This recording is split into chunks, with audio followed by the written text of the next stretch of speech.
तुम्हारे भैया ने मुझे थप्पड़ मारा है। एक बार भी नहीं, 2 बार। पहले थप्पड़ मारा और फिर अगले दिन गला दबाने की कोशिश की। फोन की घंटी बजी और शिवानी ने फोन उठाया। उधर से कोई बोला, भाभी, और रोने की आवाज आने लगी। शिवानी ने प्यार से पूछा, क्यों रो रहे हो? छोटे बच्चे की तरह अमित रोते हुए बोला, भाभी। और फिर सुबकने की आवाज आने लगी। शिवानी बोली, पहले चुप हो जाओ। अमित थोड़ा शांत होकर बोला, भाभी प्लीज भैया को छुड़ा दो, मुझसे ऐसी बात मत करो, मैं फोन रखती हूँ। शिवानी यह कहते हुए फोन रखने लगी।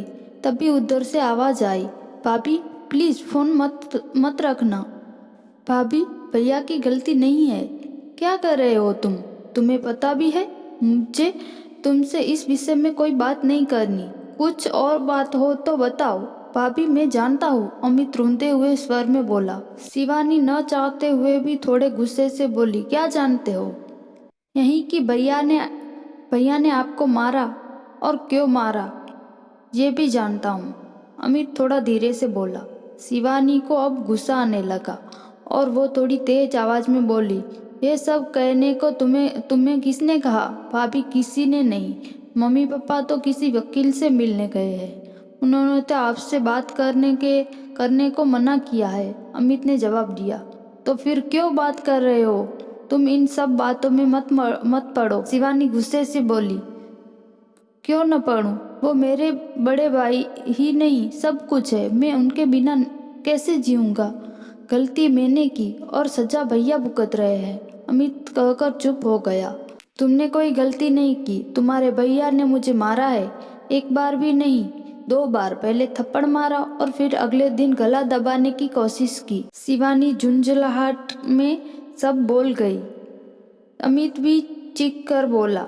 माँ ने कहा था कि उसने अमित की स्कूल की यूनिफॉर्म की टाई और बेल्ट छुपाई थी। वो भैया को बार बार फोन करके परेशान किए जा रही थी। भैया ने बताया था कि आपने ऐसा कुछ नहीं किया। माँ ने कहा, आप झूठ बोल रही है। आप चाहती ही नहीं कि मैं पढ़ूं। बस भैया को गुस्सा आ गया। मैंने सोचा भैया जब शांत हो जाएंगे तो मैं सब बता दूंगा। तुम क्या कह रहे हो? तुम्हें पता भी है? शिवानी हैरान होकर बोली। अमित धीरे से बोला, हाँ भाभी, मैं जानता हूँ मैं क्या बोल रहा हूँ। 24 जनवरी सुबह 5 बजे आप दोनों बेंगलुरु के लिए निकल गए थे। मुझे पता था उस दिन मैं स्कूल की छुट्टी कर लूँगा, पर मम्मी पापा बोले नहीं, कोई छुट्टी नहीं, स्कूल जाओ।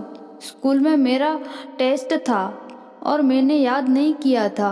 मम्मी पापा को पता था कि बुधवार को स्कूल की यूनिफॉर्म की चेकिंग होती है, इसलिए मैंने टाई बेल्ट जल्दी से बेड के नीचे डाल दी और उनके साथ ढूंढने लग गया। बस ढूंढते ढूंढते समय निकल गया।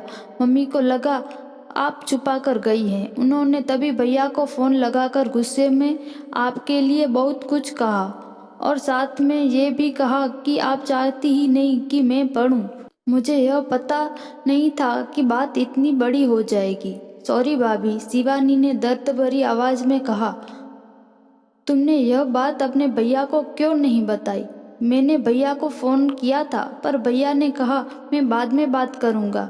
मैं डर भी गया था। भाभी प्लीज़ मेरे भैया को जेल से निकाल दो, उनकी ज़िंदगी खराब हो जाएगी। उन्होंने बहुत मेहनत की है, तब पाकर इतनी अच्छी नौकरी मिली है।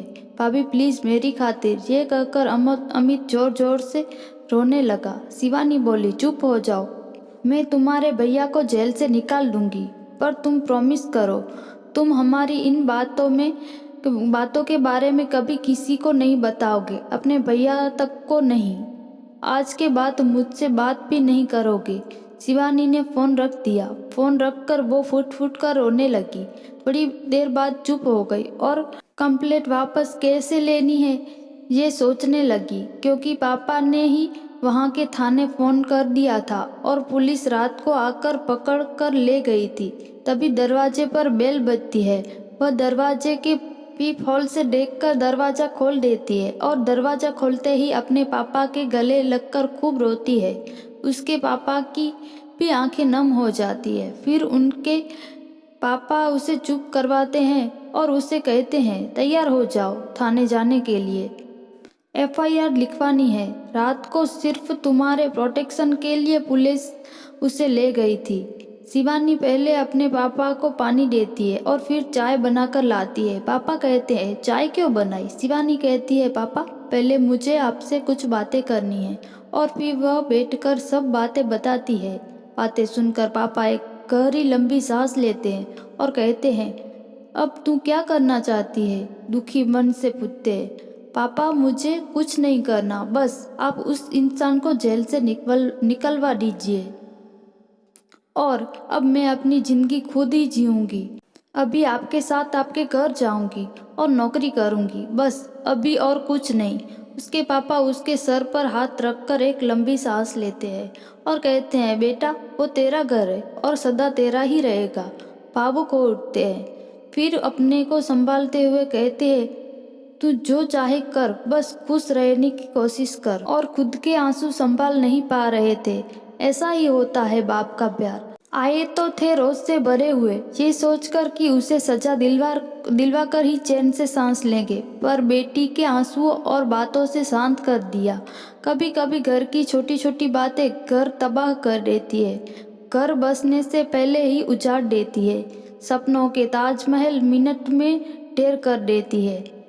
मेरी बेटी का क्या कसूर था? ये सब सोचते हुए उठते हैं और शिवानी से सामान पैक करने को कहते हैं। फिर पापा बेटी थाने जाने के लिए निकल जाते हैं।